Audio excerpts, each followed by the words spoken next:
This episode of the Totally Rad Show is brought to you by GameFly. Coming up, one of the most anticipated games of 2011, it's time for Gears of War 3.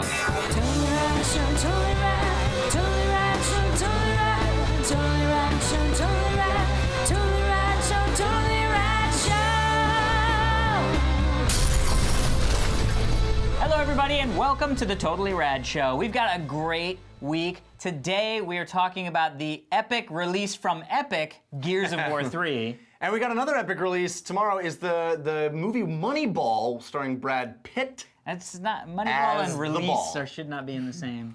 And then on Wednesday, we're talking about a TV show that premiered this past week, last week, called Person of Interest. Correct, very interesting. And then also we're back Monday, which I think is today. Tonight is Terra Nova, the new,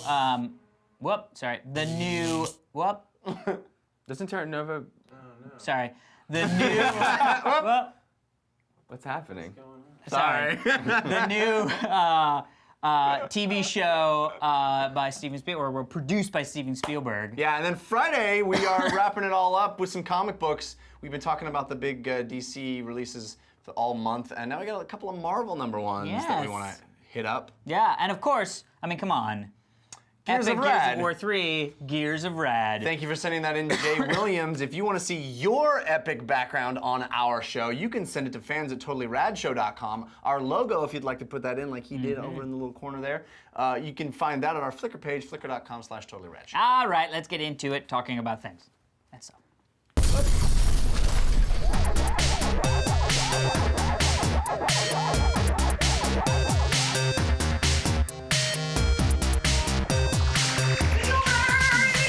It's that time to talk about Gears of War 3. Yes, it came out last week, but we're getting to reviewing it this week. Gears of War 3, of course, the culmination of the Gears of War trilogy.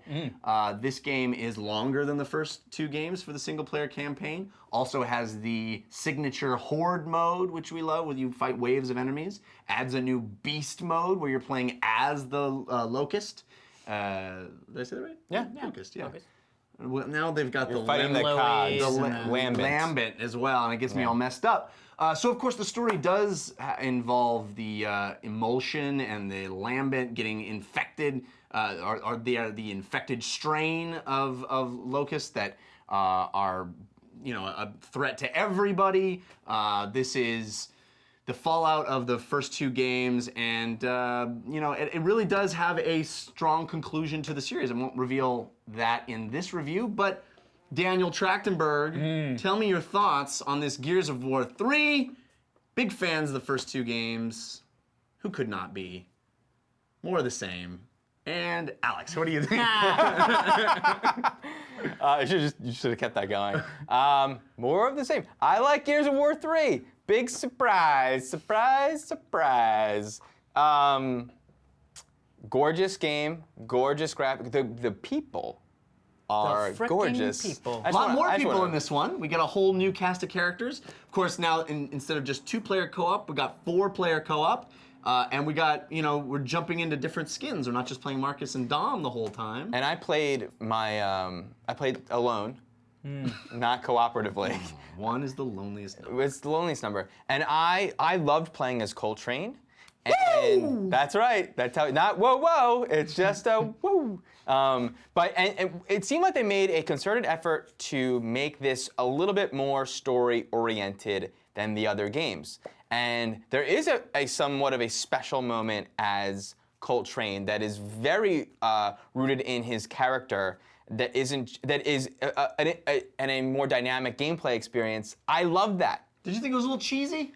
But it was very cheesy, and But he's cheesy. This is not. But you know what? It worked. It was very effective, and they did just little nudges towards more story, and even the camaraderie between the guys felt like did a good job tapping into what the Aliens movies have birthed, as opposed to doing a tired job that a lot of other games do with that idea.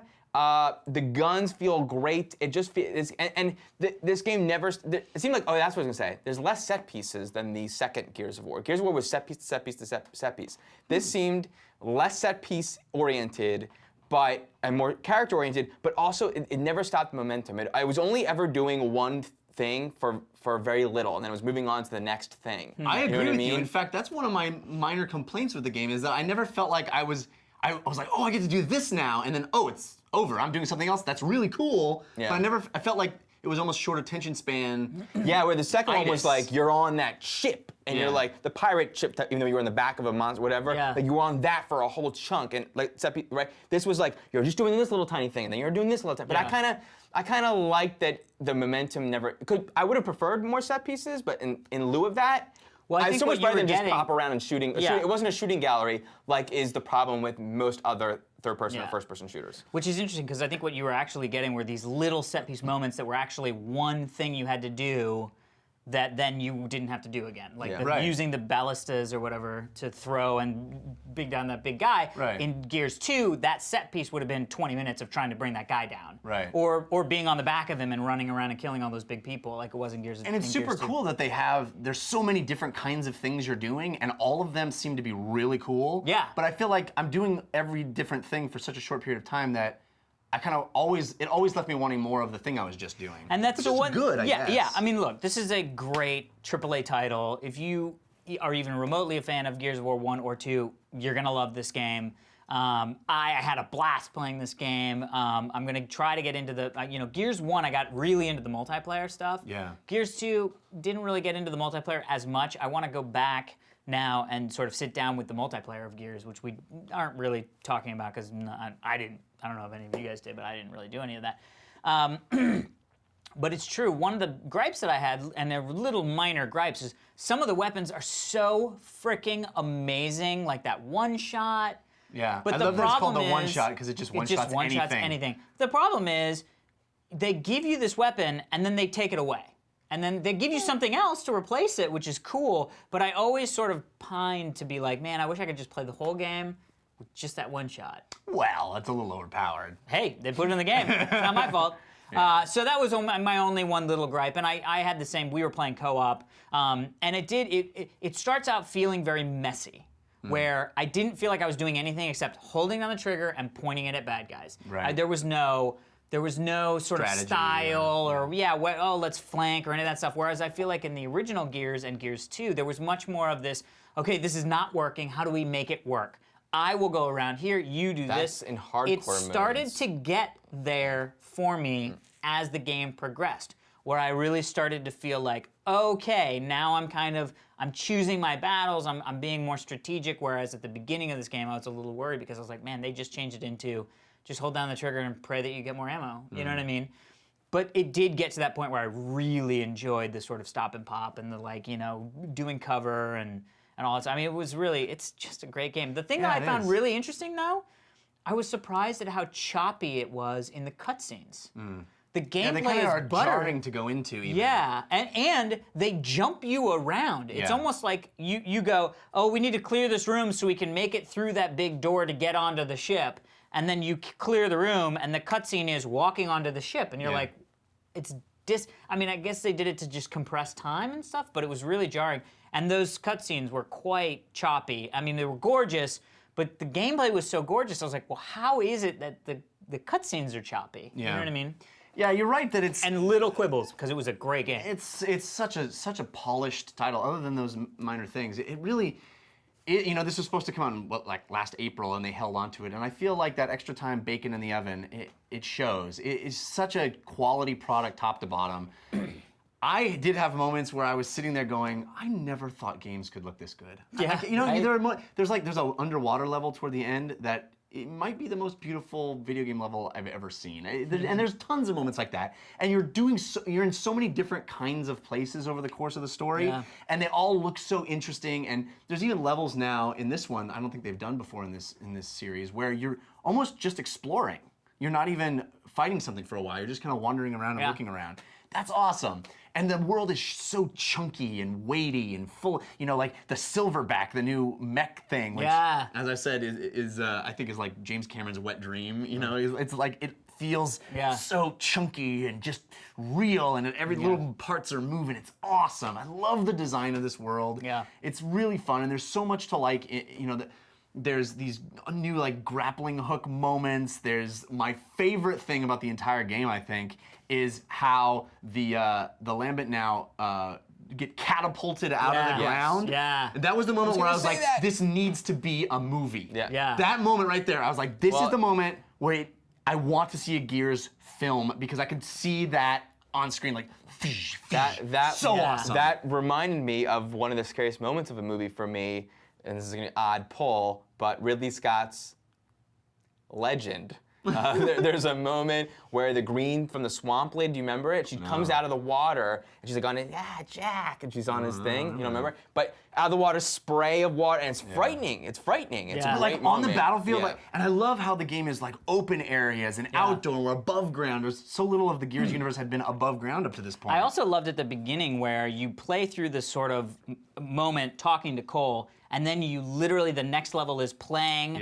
Cole and his team's whole side of that. That was really smart. They do a really great job with the story. I think it tells an interesting tale. You're moving through place to place, and you know why, and it's grounded in people and solid needs, and it's not too sci-fi-y, unnecessarily obtuse. And there's a really cool moment that's a great callback of the Mad World song. I don't know if you guys saw that part. No. But it's beautiful and cool. Yeah. Wow. There's a ton of stuff to like about the game. It's a wonderful package. I don't know if you guys got any time on the new Beast mode, but it's super cool that you play as the Horde and you're like fighting against the clock. Yeah. And you're trying to like attack the hero guys, and you have to. It's great. There's just so much here. I love the new leveling system that they've got in the Did you guys multiplayer. when you played co-op? So many unlocks. Did you play the arcade version? No, we didn't. I really want to go back. Why and play did you that. not? I would have thought that we you didn't even think about it. Yeah, we just I was like, jumped in, they- but yeah, which adds like competitive point scoring and stuff to like the COD, co-op. like XP, like we would just boy. be scoring points. Yeah, it's super. Yeah. I mean, there's so much there, and I love like all the little medals that you can unlock, and it's just Yeah, it's a just great. It's a big game. You know already. I'm sure you're playing it. There's very little not to like. My only major gripe is why do we need another game with zombies? Yes, they're interesting zombies. Yes, they are visually the most kind of cool-looking zombies I've ever seen. But they're basically zombies. Spoiler, kind of. But they're just humans that run at you. And we don't need to have every game of a zombie type. It just gets so tired to me. Yeah. But again, minor gripe for a very long, interesting single-player game. Yeah. Awesome multiplayer. You Must did say buy. it was a major gripe, but It's all right. It's a major minor. It's a major minor. It's like a minor. It's like a minor third. It's a minor third. Yeah. Anyway. Black Key. All right, everybody, be sure to stick around for this day in Rad history. But first, we want to thank our sponsor, Jeff Cannata. I want to tell you about a paradox. I want to tell you about the world's largest online video game rental service that's named after something very small. A fly. It's very paradoxical. Large fly. Bam. Bam. Gamefly. You can choose from over 7,000 new and classic video game titles. Let me tell you why this is something you might be interested in, folks. Video games are expensive. Gamefly is only $15.95 a month, so you get a subscription. You can play as many video games as you can cram through your eyeballs That's a and lot. into your fingertips. By paying one low monthly fee, you just keep getting them. They keep sending them to you. You keep sending them back. There's no late fees. There's no due dates. Shipping is always free. When you're done playing a game, you just send it back. But you know what? What? I like my game collection. I want it to grow. I want to be able to pick out the best of the best, add it to my collection. Guess what? Gamefly has you covered there too, because if you like a game, you just simply click keep it. And when they send you the manual and the box, you pay a reduced fee because you're already paying that monthly fee. Yeah. TRS fans get a 15-day free trial why not when try? they go to gamefly.com/TTRS. There is no risk. No risk. It is awesome. Booyah. Gamefly. Big, tiny. Big tiny. All right, people. We will see you tomorrow. It's mañana in English. Don't miss tomorrow's show for our review of the movie Moneyball. Today is September 26th, and on this day in Rad history, back in 1990, the MPAA creates the NC-17 rating, and people look for more boobies in movies. That's right. NC-17, I remember, did you remember the first NC-17 movie you ever saw? That I ever saw? Yeah. I don't know if Kids was just not rated or NC-17, but Wasn't I The think it Cook, was the Thief, NC-17. His Wife, and Her Lover NC-17? I Yes. think that was my first. Yes, me too. I got had- that at Errol's, and I was like, oh, this has got to be amazing. It's NC-17. And I got in there, I was able to do it, watch it, and I was like, what the am I watching? It is. It is not a it sexy is, movie. Well, if you think There's some of eating that in people is there. sexy. No, it's like, whoa, weird. Yeah. But anyway, thank you at Quinn George.